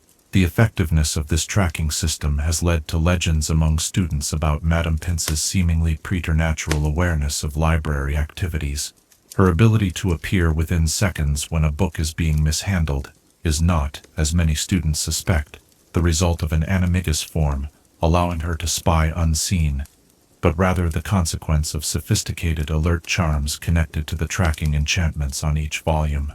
The borrowing records maintained by Madame Pince form another layer of the library's complex organizational system. Each student at Hogwarts has an individual lending record that chronicles every book they have ever borrowed, how long they kept it, and whether it was returned in satisfactory condition. These records are maintained on specialized parchment that can expand infinitely while remaining a single sheet, with entries organized chronologically and cross-referenced with the book records in the Grand Catalogue. Stories persist among Hogwarts alumni that these borrowing records remain active long after graduation, continuing to update if a former student publishes works that enter the library collection or makes notable contributions to magical knowledge. While this has never been officially confirmed by the school administration, several prominent magical scholars have reported receiving unexpected notes from Madame Pince regarding connections between their recent publications and books they consulted during their student days. Beyond the general collection and its associated records, Madame Pince maintains separate, even more rigorous documentation for the restricted section. Access to these dangerous or sensitive magical texts requires not only a professor's signed permission, but also creates special annotations in both the student's borrowing record and the book's tracking enchantments. These annotations activate additional monitoring spells that alert Madame Pince if the book is shown to unauthorized individuals, or if certain pages containing particularly dangerous information are lingered over too long. The preservation of ancient magical texts presents unique challenges that have led to specialized record-keeping practices. Many volumes in the Hogwarts collection are centuries old, with some dating back to the school's founding. For these irreplaceable works, Madame Pince maintains condition records that track the magical and physical status of each book over time, noting any degradation or changes in their enchantments. These preservation records include detailed information about restoration work performed, specialized storage requirements, and compatibility issues with other nearby volumes. Some magical books cannot be shelved near each other due to conflicting enchantments, while others require proximity to complementary texts to maintain their magical properties. Managing these complex relationships requires precise record-keeping that tracks not only where each book is located, but also its magical interaction with surrounding volumes. For books containing living magical elements, such as the Monster Book of Monsters, with its snapping binding, or herbology texts with preserved plant specimens that maintain some magical properties, additional care records document feeding schedules, calming procedures, and any incidents involving interaction with students or other books. These living texts require regular attention that goes far beyond the dusting and rebinding needed by ordinary volumes. The organization of knowledge within the Hogwarts library follows magical principles that would bewilder Muggle librarians. Rather than adhering strictly to subject classifications, certain sections of the library subtly reorganize themselves according to the collective research interests of the student body. During examination periods, relevant textbooks and reference works have been observed to migrate gradually to more accessible shelves, while during quieter parts of the school year, more obscure and specialized texts become more prominent. Madame Pince's records account for these shifts in the library's arrangement through a specialized notation system that tracks not just where a book should be, but where it is likely to be found during different seasons and school activities. This adaptive cataloging system, believed to have been implemented during the tenure of Headmistress Eupraxia Mole in the 18th century, represents one of the most sophisticated applications of organizational magic in the wizarding world. Beyond her responsibility for books, Madame Pince maintains extensive records of the library's other magical resources. The collection of historical magical newspapers and periodicals, including complete archives of the Daily Prophet, Transfiguration Today, and the Practical Potioneer, requires specialized preservation charms to prevent the magical photographs and enchanted advertisements from degrading over time. These periodicals are cataloged not only by publication date, but also by the magical events they document, allowing researchers to trace the development of spells or the careers of notable witches and wizards across multiple sources. The library also houses collections of magical maps, astronomical charts that update themselves to reflect current celestial positions, and musical scores for enchanted instruments. Each of these specialized items has its own section in Madame Pince's records, with notations regarding their magical properties, usage restrictions, and maintenance requirements. Despite her reputation for severity, Madame Pince's dedication to preserving magical knowledge for future generations represents one of Hogwarts' most valuable traditions. Her comprehensive records ensure that the wisdom of past magical scholars remains accessible to students today, creating a continuous thread of magical learning that stretches back to the school's founding. The systems she maintains have preserved irreplaceable works through wars, magical accidents, and the occasional poltergeist incident, allowing each generation of young witches and wizards to build upon the discoveries of those who came before. As we conclude our exploration of Madame Pince's remarkable record-keeping systems, consider this: what volumes might your own magical interests lead you to seek within the Hogwarts library, and what tales might your borrowing record tell about the witch or wizard you are becoming? Chapter 11. The Golden Thread of Priori Incantatem. As twilight deepens and shadows grow longer, let us delve deeper into one of the most visually striking and magically significant phenomena in the wizarding world: the golden thread that forms when brother wands are forced to duel. This brilliant connection, at once beautiful and terrible, represents one of the most profound manifestations of Wandlore's deepest mysteries. When brother wands, those sharing core material from the same magical creature, are compelled to fight against one another, they may produce an effect unlike any other magical interaction. Rather than one spell simply overpowering another, something extraordinary occurs. A thread of golden light connecting the two wands, vibrating with ancient magic that transcends the intentions of either wielder.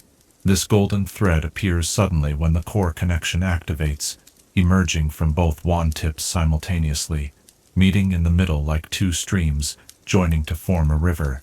The light is described by witnesses as neither the harsh brightness of a lumos charm, nor the warm glow of firelight, but something altogether different, a luminescence that seems to exist partly in our world, and partly in another realm of pure magical energy.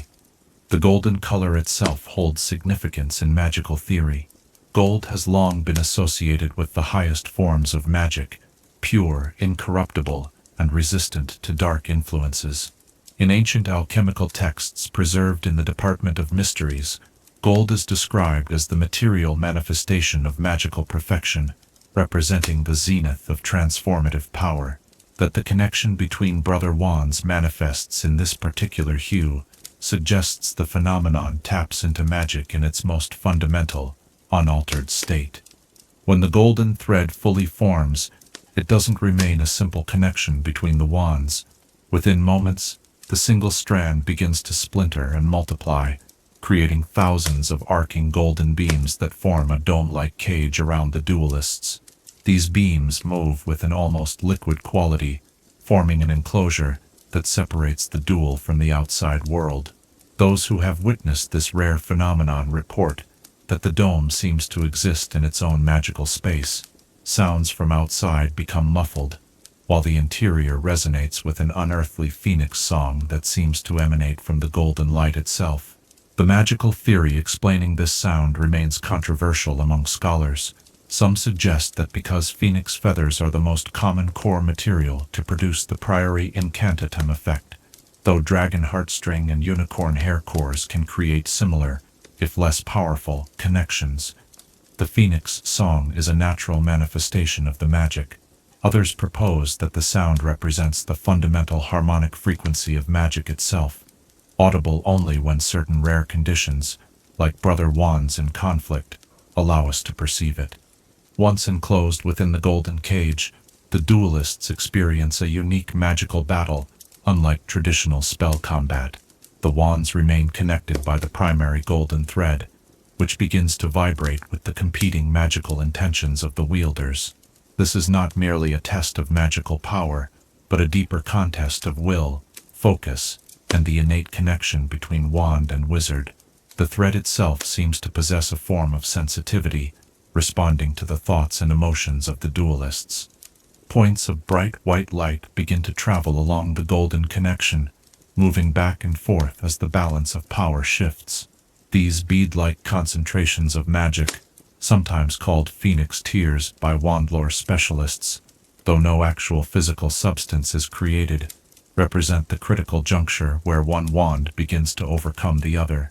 When one of these beads of light is forced back into a wand tip, the most dramatic aspect of Priori Incantatem unfolds, the reverse spell effect. The dominated wand is forced to regurgitate echoes of the spells it has previously cast, in reverse chronological order. These are not mere visual replays, but contain the magical essence of the original spellcasting. The echoes emerge as ghost-like projections, each bearing the specific magical signature of the original spell. The golden thread serves as the conduit for these echoes, a pathway between past and present magic. Through this luminous connection, previously cast spells re-enter the world, though in shadow form, lacking the substance to affect physical reality, as they once did. The thread preserves the essential magical identity of each spell, while transforming its manifestation into this spectral state. Perhaps most remarkably, when the echoes include spells that affected living beings, particularly fatal or transformative spells, the golden thread can produce shadow forms of those individuals. These are not ghosts in the traditional wizarding sense, nor are they true resurrections or conjurations. They exist in an intermediate state, conscious, able to communicate, and retaining memories and personality, yet bound to the magical connection that brought them forth and incapable of fully rejoining the physical world. Magical theorists at the Department of Mysteries have proposed that these shadow forms represent the magical impression left upon the universe when a spell dramatically alters a living being. The golden thread, operating at magic's most fundamental level, can temporarily access these impressions and give them limited form. This theory suggests that magic itself retains echoes of its most significant uses, particularly those involving life and death, accessible only under the rarest circumstances. The color of the golden thread never varies, regardless of the wands involved or the spells they have cast. Unlike most magical effects, which reflect the nature and intention of the spell, the green of Avada Kedavra, the red of Stupefy, the golden connection transcends these individual variations. This consistency suggests the phenomenon originates from a deeper magical layer than ordinary spellcasting, perhaps from the fundamental nature of magic itself, rather than its shaped expressions through specific spells. The texture of the thread appears almost fluid despite its luminous nature. Witnesses describe it as having an almost physical presence, vibrating with tension, warm to approach though none dare touch it, and seeming to pulse with a rhythm reminiscent of a heartbeat. This pulsation corresponds to fluctuations in the surrounding dome of golden light, the entire structure responding as a unified magical entity. Time itself seems to function differently within the golden dome. Those few who have experienced Priori Incantatem report a curious distortion, moments stretching into what felt like hours, yet when the connection finally broke, discovering that only minutes had passed in the outside world. This temporal anomaly adds another layer to the mystery, suggesting the golden connection may temporarily separate the duelists from the normal flow of time. The termination of the golden thread occurs only when one duelist deliberately breaks the connection by forcing their wand away, or when one wand is physically overpowered by the other. When the connection severs, the golden light doesn't simply vanish, but appears to retract into both wands simultaneously, as though being reabsorbed into the core materials from which it emerged. Any shadow forms produced by the reverse spell effect linger for only moments afterward before fading, returning to whatever magical state they occupied before being temporarily manifested. After experiencing Priori Incantatem, the affected wands often demonstrate temporary changes in their magical behavior. Some wand makers report that wands become unusually warm to the touch for several days following the event, while others note subtle changes in spell performance, enhanced effects for certain types of magic, and diminished results for others. These alterations gradually normalize, but the experience leaves a permanent magical signature within the wand that skilled wand makers can detect years afterward. The golden thread of Priori Incantatem represents one of the most beautiful visualizations of magic's deepest mysteries, the connections that exist beneath the surface of our understanding, the echoes left by powerful magic upon the fabric of reality, and the profound relationship between wand and wizard.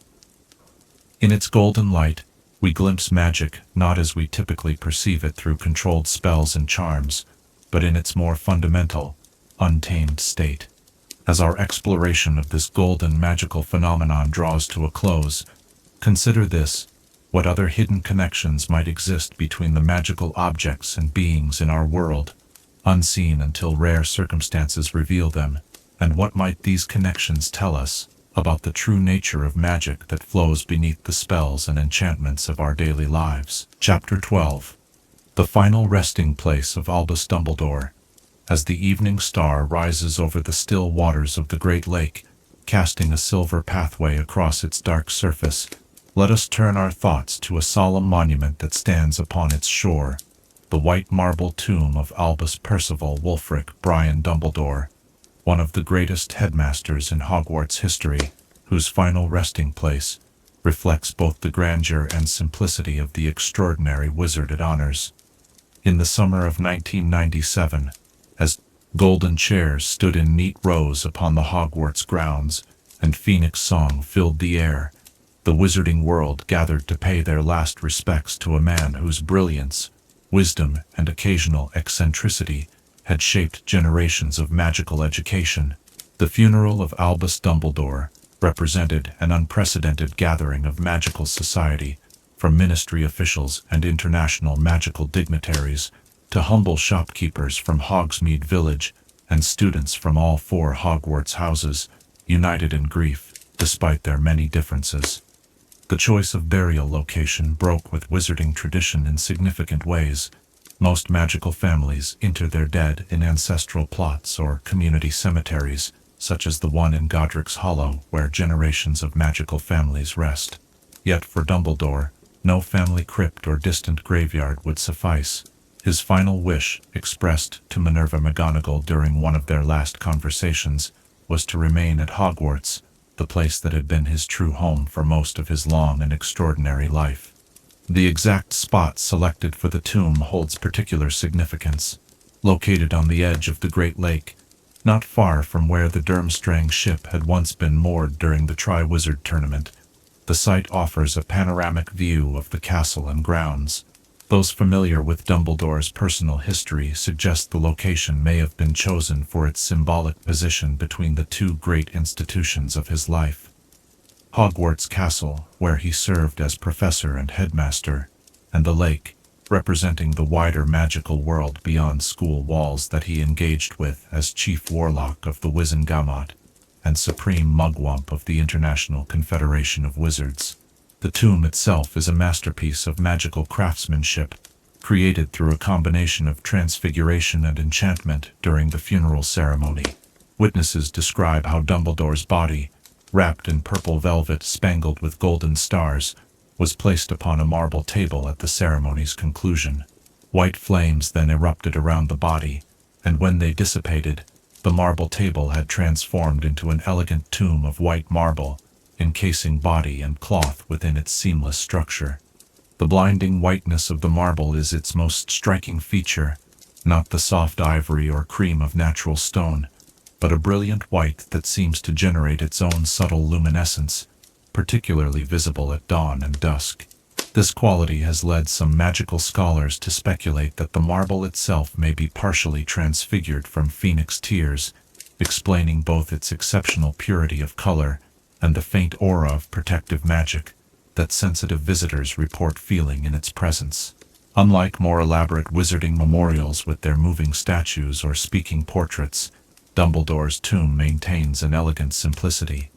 The only adornment on its smooth surface is the Hogwarts crest, eagle, badger, lion, and serpent united around the letter H, carved with such precision that each animal appears almost ready to step free from the stone. This subtle representation of the 4 houses reflects Dumbledore's lifelong commitment to unity within the school, and his belief that Hogwarts was strongest when its diverse elements worked in harmony. The magical protections surrounding the tomb are as complex as they are unobtrusive. In the immediate aftermath of the funeral, then acting headmistress Minerva McGonagall worked with Professors Flitwick and Sprout to establish layered defensive enchantments. These protections were designed not only to prevent physical disturbance of the tomb, but also to detect and record any attempts to approach it with malicious intent. The primary protection takes the form of a magical boundary, extending several meters around the tomb in all directions. This invisible perimeter doesn't prevent approach. Mourners and visitors can walk right up to the marble monument, but it registers the magical signature and intent of each visitor. Those approaching with reverence or genuine grief find themselves experiencing a subtle sense of peace, while those harboring destructive intentions encounter an increasing sense of disorientation that grows more profound the closer they come to the white marble. Beyond these passive defenses, the tomb is connected to the castle's overall protective network through enchantments that alert the current headmaster or headmistress to any disturbance. These connections are woven into the very foundation of Hogwarts' defensive magic, reflecting Dumbledore's enduring role as one of the castle's greatest protectors, a service that continues even after his death. The magical ecosystem surrounding the tomb has evolved in unexpected ways since its creation. The grounds near the white marble monument have become home to unusually vibrant magical plant life, flowers that bloom out of season, herbs with enhanced magical properties, and vegetation displaying subtle protective characteristics. Professor Sprout's successors in herbology have documented these phenomena, theorizing that the concentration of protective magic around the tomb has created a microclimate particularly conducive to nurturing plants with defensive and healing properties. More striking still is the behavior of the lake's magical inhabitants near the tomb. The merpeople, normally reticent to approach the shore, have been observed performing hauntingly beautiful songs beneath the water's surface on the anniversary of Dumbledore's death. The giant squid, typically playful and occasionally mischievous, adopts an almost sentinel-like posture when near the white monument, its tentacles perfectly still as though standing guard. The phoenixes, however, provide the most remarkable tribute. Though rarely seen since the departure of Fawkes after Dumbledore's death, several reliable accounts describe phoenixes appearing over the tomb on significant anniversaries. These magnificent birds circle high above the white marble, their scarlet and gold plumage catching the sunlight, before joining together in a song of such transcendent beauty that listeners find themselves simultaneously moved to tears and filled with inexplicable hope. For the students of Hogwarts, the White Tomb has become a place of quiet reflection, particularly as the immediate trauma of the Second Wizarding War has faded into history. It is not uncommon to see students sitting near the monument during examination periods, as though drawing inspiration or courage from proximity to the Great Wizard. Some leave small tokens of respect.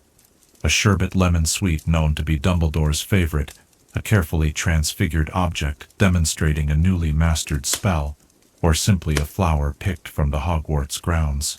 Professors have been known to incorporate the tomb into certain educational experiences, particularly for seventh-year students preparing to leave the shelter of Hogwarts. The History of Magic curriculum now includes a session beside the white marble, where students learn not just about Dumbledore's considerable achievements, but also about the complex moral challenges he navigated throughout his life, his decisions during 2 Wizarding Wars, his philosophical battles with Gellert Grindelwald, and his unwavering belief in the power of love as magic's deepest and most transformative force. The wider Wizarding world's relationship with the tomb has evolved over the decades.